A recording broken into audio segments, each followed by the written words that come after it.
سلامی صبحگاهی ما رو بپذیرید بینندگان عزیز رادیو آزادی و همه آنهایی که صبح خود را با خبرهای رادیو آزادی شروع میکند و در آزادی ویدیو کانال مستقیم ما پیوسته است. شالوی گل خوجه هستم. بازم عزیزان در روبروی شما در آغاز باز یک روز نو.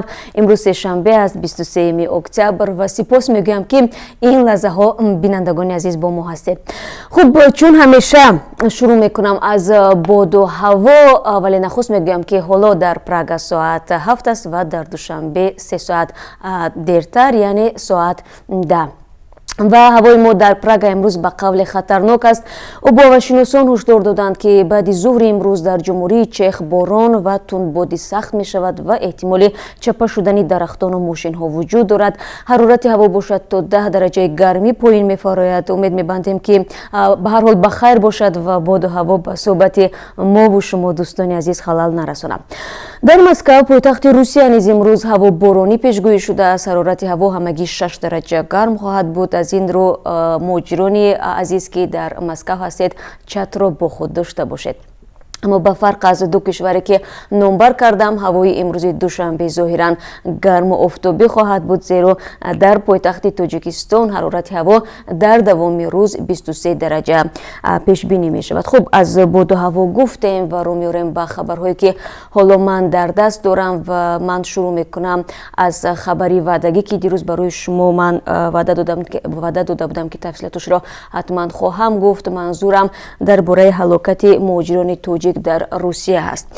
هویت 3 شهروند تاجیکستان که در نتیجه ترکیش در کارخانه استحصال مواد پیروتکنیکی یا آتشبازی ولایت لنینگراد جان باختند معلوم شد. نمایندگی وزارت مهنت، مهاجرت و شغل اهالی تاجیکستان روز 23 اکتبر در صحبت با رادیو آزادی گفتند که یک نفر آنها 48 ساله و دوی دیگر 22 ساله هستند.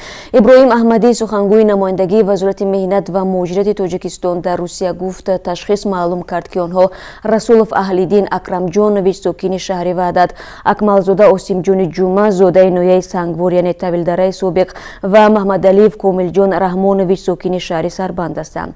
احمدی افزود نمایندگی وزارت مهنت و مهاجرت و کنسولگری گنرالی تاجیکستان در سنت پترزبورگ برای انتقال جسدها به وطن تمام تلاش را خواهند کرد. باید یادآور شوم که ترکیش در کارخانه تولید مواد پیروتکنیکی ولایت لنینگراد روز 19 اکتبر رخ داد. در نتیجه آن 4 نفر جان باخته و 11 تن دیگر مجروح شد. کمیته تفتیشاتی روسیه گفته است که در این زمینه بر اساس ماده رعایت نکردن تکنیکای بی‌خطری پرونده جرایی شده تحقیق حادثه ادامه دارد و ما نیز در نوبت خود همدردی عمیق خود را به خانواده‌های این مهاجران تاجیک هلاک شده می‌رسانیم. خوب، نگاهی می‌اندازم به خبرهای دیگر. دیروز در دوشنبه ملاقات وزیر کارهای خارجه تاجیکستان سیراجدین مهردین و معاون یاور کاتب دولتی آمریکا عاید به منطقه آسیای جنوبی و مرکزی خانم امیلیا پوما برگزار شد. وبسایت وزارت خارجه تاجیکستان گفت که در این ملاقات جانب‌ها مسائل مختلف از جمله گسترش همکاری‌های اقتصادی و تجارتی، مکالمه سیاسی، گومانیتاری و امنیتی را میان دو کشور مورد بررسی قرار دادند. این ملاقات در استانه جلسه هر ساله مشورتی آمریکا و تاجیکستان برگزار می شود. در خبری که روز 19 اکتبر نشر شد گفته شد که همراه با کاردار سفارتی آمریکا کوورت هیئت بین اداروی مسئله های گوناگون همکاری های استراتژی دو جانبه را با همتایان تاجیک خود بررسی می کنند. در این جلسه مبارزه با افراطگرایی، خشونت‌آمیز، قاچاق مواد مخدر و مساعدت به همگرایی منطقوی و رشد اقتصادی بررسی خواهد شد. مقامات داستانی میگویند نفری که ماه پیش با اتهام قصد ترکاندن بینای شعبه کارهای داخلی فرخار بازداشت شد با سردار پلیس این ناحیه رابطه دوستی داشته است.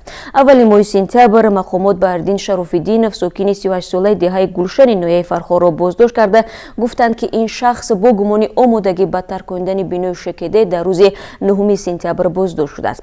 وزارت کار داخلی تاجیکستان پس از این حادثه به بهرام شاکرزاده سردار شکیده ناحیه فرخار تنبیه داد و فعلا رابطه او با بهرالدین شراف‌الدین و جانب دو تیتونی تحقیق می شود. یک منبع در مقامات داستانی روز 22 اکتبر در صحبت با رادیو آزادی گفت سردار шекедаи фархор аз нияти баҳриддин шарофиддинов хабар надошт, вале шубҳа накардан ба рафтори ӯ касбияти ин мақоми пулисро зери суол мебарад. Як намояндаи дӯстонӣ ба шарти набурдани номаш гуфт, ин нафар 1 сол пеш аз зиндони Русия озод шуд, ба ватан баргашт ва хеле шубҳаовар буд. Бо ҳар баҳона бо сардори шекедаи наздикӣ пайдо карда ҳатто вориди утоқи ӯ мегашт. тарзи рафтору гуфтори ӯ ва риш гузоштану либоспӯшиаш аллакай шубҳаи дигар мақомотро ба вуҷуд оварда буд, вале сардори шекеда боре ба ӯ шубҳа накард, гуфт ин ҳамсӯҳбати Радиои Озодӣ. Ба қавли мақомот, Баҳриддин Шарофиддинов аллакай дар Русия ақидаи гурӯҳи тундрави Диишро пазируфта, моҳҳо боз дар Тоҷикистон дар пайи тахрибкорӣ буд. Моҳи пеш аз боздошташ бомбае сохт, ҳангоми таркиш дастонаш осеб дида, як ангушташ бурида шуд, гуфт манбаи Радиои Озодӣ. Полковник Баҳром Шокирзода, сардори шекедаи ноҳияи Фархор рӯзи 22 октябр дар суҳбат бо Радиои Озодӣ гуфт, бо ин марди боздоштшуда суҳбат карда буд, вале бо ӯ робитаи дӯстӣ надошт. Ӯ гуфт, ин нафар барои гирифтани шиносномаи хориҷӣ наздаш омада буд, аммо ба гуфтаи мақомоти тафтишотӣ гирифтани шиносномаи хориҷӣ танҳо як баҳонае будааст. дар асл Баҳриддин Шарофиддинов бо маконе ки амали тахрибкориашро бояд анҷом медод шинос мешуд. Феълан ин мард дар боздоштгоҳе дар шаҳри Душанбе қарор дорад ва ҳанӯз тафтиши парвандааш ниҳоӣ нашудааст. Рӯзи 11 сентябри имсол мақомот аз боздошти ин мард хабар дода буданд. Ба қавли мақомот, ин мард қасд дошт бо маводи таркандаи худсохт шаби 9 сентябр ҳангоми таҷлил аз ҷашни Истиқлол биноро мунфаҷир кунад. ва бино ба навиштаи хабаргузориҳои русӣ, як шаҳрванди Тоҷикистон дар шаҳри Санкт-Петербург мавриди ҳамлаи 3 афроди номаълум қарор гирифтааст. Гуфта мешавад, ин 3 нафар аз ин муҳоҷири 24-солаи тоҷик аввал сигур пурсиданд ва баъдан ба ӯ дарафтоданд. Нахуст ҳамлагарон ҷавони тоҷикро латтукӯб намуданд ва пасон ба қафаси синааш бо силоҳи травматикӣ паронданд. Муҳоҷири тоҷик худро то ба беморхона мерасонад ва ӯро ҷарроҳӣ мекунанд. Ба нақли худи муҳоҷир, ҳодиса дар истоҳои метрои плошад Мужества рух додааст. Шаҳрванди Тоҷикистон дар Русия расман кору зиндагӣ доштааст ва ҳоло полиси шаҳри Санкт-Петербург ҳамлаваронро ҷустуҷӯ дорад. муҳоҷири меҳнатӣ бошад, таври худаш мегӯяд ҳаққи кору зиндагиро дар ин шаҳри Русия дошт. ва арӯ меорам ба хабарҳои ҷаҳонӣ. Мақомоти баландпояи Афғонистон ба афроде ки дар интихоботи парлумонии олуда ба хушона дар охири ҳафтаи гузашта ширкат карданд аҳсан гуфтанд. ҳузури мардум дар интихобот ба гуфтаи онҳо нишон дод ки мардум идеологияҳои ифротии толибонро қабул надоранд. Абдулло раиси иҷроияи ҳукумати Афғонистон рӯзи 22 октябр дар ҷаласаи ҳукумат гуфт, толибон мехостанд дарёи хун ҷорӣ шавад, вале мағлуб шуданд. Афкору ақоиди онҳоро рад карданд. Ба гуфтаи мақомоти Афғонистон дар интихоботи рӯзҳои 20 ва 21 октябр аз миёни 9 миллион мардуми дорои ҳаққи рай тақрибан 4 миллион нафари онҳо дар интихоботи парлумонӣ ва ё булуси ҷирга ширкат карданд. Ҷангҷӯли Толиб ва дигар гурӯҳҳои тундрав ҳам дар остонаи интихобот ва ҳам дар рӯзи интихобот даҳон нафарро куштанд. Мушкилоти фаннӣ ва ё ташкили як сабаби дигари ду рӯз идома кардани интихобот шуд. Толибон дар остонаи интихобот ба мардум таҳдид карданд ки дар интихобот ширкат наварзанд. Натиҷаҳои ниҳоии интихобот ки як имтиҳони тавоноии ҳукумати Афғонистон дар таъмини амният дар саросари кишвар ба ҳисоб меравад, ба эҳтимоли ғолиб моҳи декабр эълон мешавад. Як ронандае ки дар Покистон ба нишони эътироз аз тамаҷҷӯии пулис худро дар шаҳри Карочи оташ зад даргузашт. Муҳаммад Холид рӯзи 22 октябр ва 2 рӯз баъд аз он даргузашт ки дар назди идораи пулиси шаҳр худсӯзӣ кард. Бино ба гузоришҳо, Муҳаммад Холид ронандаи рикша ва ё мусофирбарҳои хурди сечарха аз пардохти ришва ба як нозири роҳсарпечӣ кардааст ва ӯ дар ҷавоб Муҳаммад Холидро ҷарима бастааст. Ҷарима ҳам сеяки даромади рӯзонаи ронанда будааст.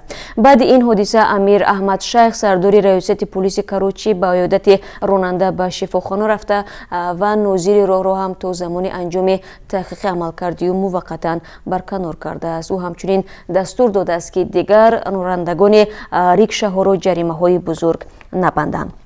бозам бармегардам ба хабарҳои Тоҷикистон. ҳамом ва саунаҳои душанбе ҳамакнун аз ҷуфтҳое ки вориди он мешаванд хати закс ва ё муҳри он дар шиносномаро талаб мекунанд. Дар ҳолати пешниҳод нашудани ҳуҷҷати тасдиқкунандаи зану шавҳар онҳо наметавонанд аз ин хизматрасонии маконҳо муштарак истифода кунанд. маъмулан дар ҳамом ё саунаҳо нахуст истироҳат, шустушӯ ва табобатро аз тариқи гармоба мегиранд. зоҳиран тарси масъулини ҳамомҳо дар душанбе аз он аст ки онҳоро ба ташкили фоҳишахона муттаҳам мекунанд.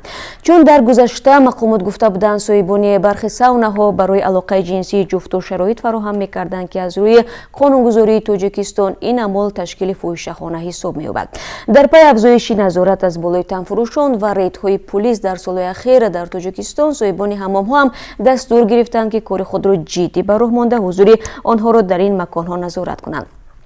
бар асоси ин дастур онҳое ки бо ҳам робитаи зану шавҳарӣ надоранд наметавонанд аз хизмати чунин маконҳо истифода кунанд. умарҷони умалӣ сухангӯи вазорати корҳои дохилӣ 22 октябр дар суҳбат бо Радио Озодӣ гуфт ин дастур дар пайи назорат аз болои танфурӯшон ва ҷилавгирӣ аз ташкили фоҳишахонаҳо дар маконҳои алоҳида гирифта шудааст. дар пай соҳибони ҳамомҳо ҳам аз сӯи мақомоти масъул муваззаф шуданд назоратро аз болои муштариёнашон сахттар кунанд. сабаб ин будааст ки маъмулан мардон дар ҳамин маконҳо аз хидмати занони сабукпо истифода мекарданд.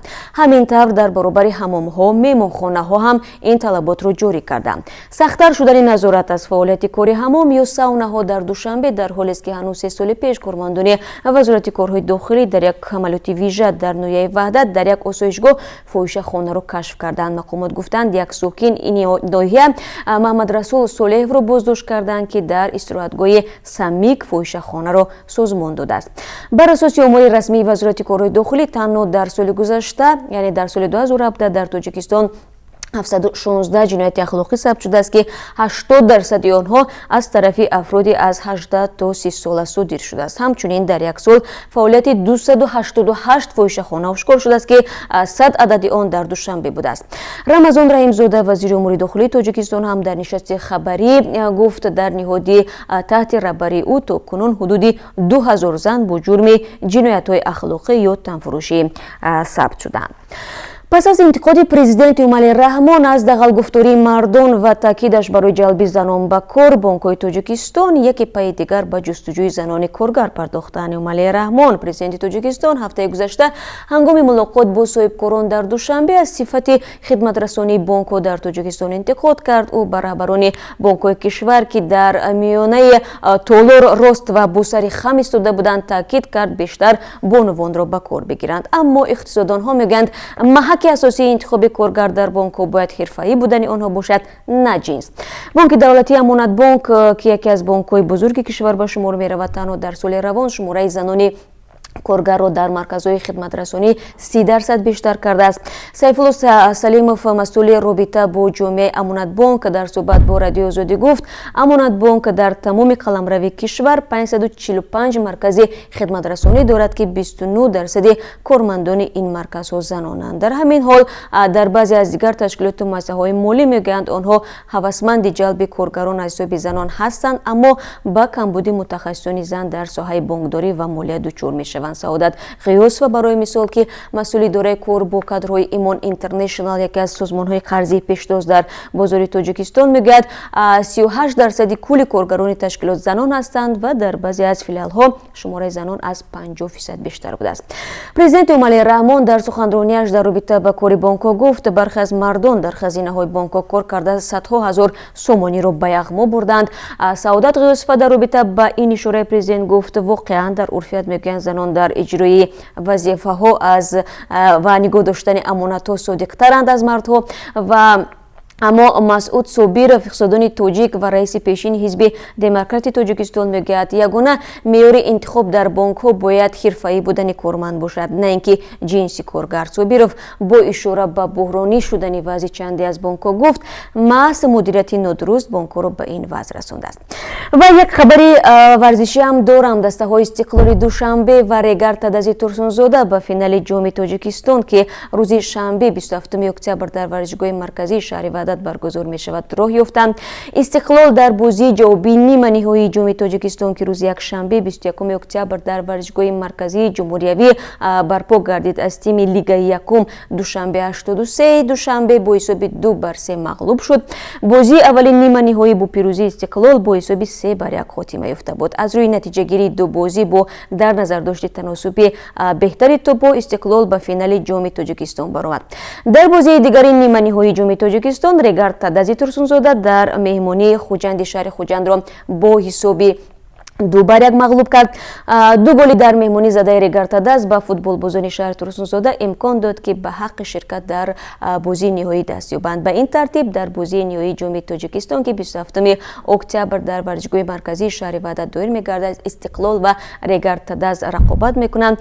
مسابقه برای جام تاجیکستان سر از سال 1992 برای باری 27 برگزار شده است. همگی 10 دسته برنده جام گردیده است. از همه بیشتر 6 باری رگارد تداز زاده و استقلال دوشنبه جام تاجیکستان رو به دست آوردند. خوب بینندگان عزیز، چند خبری بود که من در دست داشتم و خواستم این خبرها رو به سهم شما برسونم. البته خبرهای زیاد هم داریم که من بعد از 3 ساعت دیگر یعنی در تقدیم سرخط خبرهای تازه تاجیکستان و جهان تقدیم شما خواهم کرد و امیدوارم که در پخش زنده ما رو همراهی میکنید و البته هر سوال و پیامی که دارید میتونید به ما ارائه کنید و من تلاش میکنم در جریان روز بعد درخواست‌های شما پاسخ بگیم. تشکر برای همراهی و تا ملاقات نوبتی.